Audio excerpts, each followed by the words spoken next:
Sæl Kolbrún. Naumt tap í Keflavík á móti sterku liði. Hvernig tilfinning svona beint eftir leik? Beint eftir leik er maður svolítið svekktur en á sama tíma er maður ótrúlega stoltur af þessu liði. Við heldum áfram. Allir heldu að við værum bara að vera sópaðir út af þessu liði en við gáum sér seríu og náðum að knýja fram 8 leik, þannig ég er ótrúlega stolt af okkur. Uppgangur ykkar stjörnukvenna í úrslitakeppninni og sérstaklega kannski í þessari seríu alveg rosalegur með hvernig mikill stígandi. Hvað getur útskýrt fyrir mig hvað er að gerast hjá okkur? Við erum bara ógeðslega góðar, myndi ég segja. Við bara geggja lið, við erum bestu vinkonur og við erum mjög svona samheldnar og stöndum alltaf saman og bara höldum alltaf áfram og já.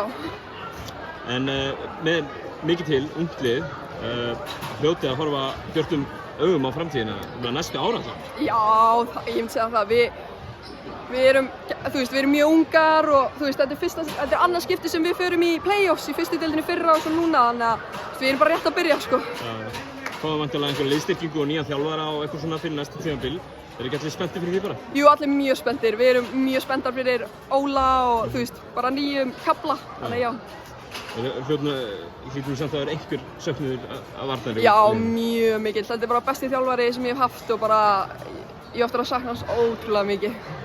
En þessi sería svona alveg í lokin, ég meina, það er vel sóttir leikir, mikið læti á pöllunum, fullt hús hérna í Keflavík og fullt hús á ykkur heima í Garðabænum líka. Er ekki gaman að spila í þessu umhverfi? Það er ótrúlega gaman. Það er bara stemningin, fólkið, þetta er bara, maður fær svona auka búst á þessu og þetta er bara geggjað, sko. Kærar þakkir Kolbrún og gangi ykkur vel. Takk fyrir.